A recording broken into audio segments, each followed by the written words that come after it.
he would take the tape out and he chucked it out the window. Obviously, like a fight broke out. I actually have a story, like a true story that you just reminded me of, Oh, jeez. which involves bullying and K-pop. Okay. So when I was growing up in Canada, I think I was like 12, 13. I was at a private school. It was like a very like England like British Posh. no, well, not posh, but like very, very hardcore strict. Oh. Like with uniforms Yeah. and everything and like houses, like the housing system. Mhm. No, is it the housing? Yeah, it's the house system. Yeah. Housing system. Okay, and like we had to play rugby. It was like mandatory. Anyways, I went to a private school and we were all in dormitories, right? And we had 12 people to our room at first. And here's the thing. At the time, I was into 서태지와 아이들, like Teji Boys. I think their second album had just come out. And they had a song called 하여가. I can't play any of these songs off the phone, right? Because our thing will get flagged. No. Really? Yeah, you're like talking about the song. Well, okay. So there was let me look for it. Hold on. So, there was a song called 하여가 that was like explosive in Korea because it was very new and rap like was really new at the time.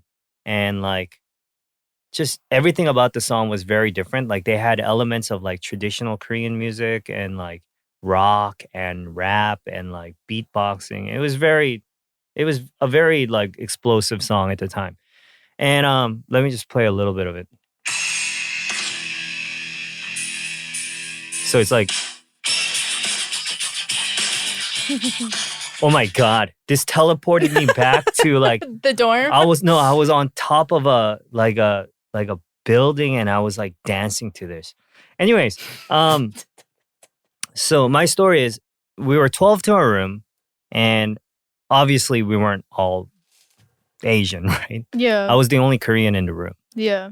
And I was playing, like we would all wake up in the morning and the hellish thing about sharing a huge room with 12 people is that everyone wants to play their music. Right? So you all get up and at the time we all had these things called ghetto blasters, like stereos, right? Like audio systems or whatever, like these tiny cheap ones. Yeah. But everyone will want to play their thing. And the first to wake up usually, gets to do that. Anyways, there was this one kid who was really into Meatloaf. I would do anything for love. Yes. Yeah. Anyways, he really liked that song, so he would play it all the time. Anyways, I was into Korean music. Very different vibe. Yeah, I was into two different types of music at the time. Like American hip hop and Korean music. Okay. Neither of which is Meatloaf. Yeah, neither of which is Meatloaf. And other people like that were in the room, some would play like alternative rock. But I was, obviously the only person playing K-pop. And at the time, we didn't even have the word K-pop really. So to them, it was just like really foreign music. And I woke up earliest one day and I played this song and I had hope that people would like it. All right.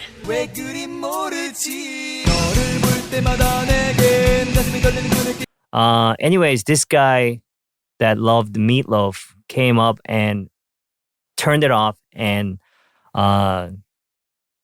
said some very, unnecessarily racist things. Yes. Right? He can just say like, I don't want to hear it.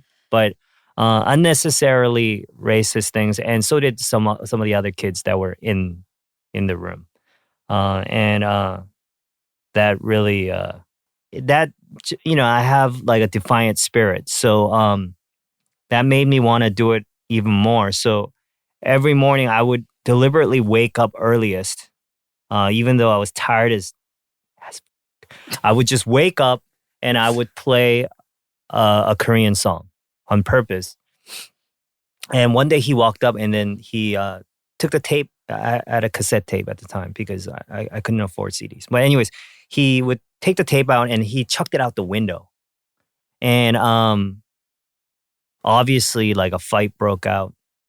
The teachers at the time sided with him. I'm not gonna say it's race related, but that's what it felt like at the time. Yeah.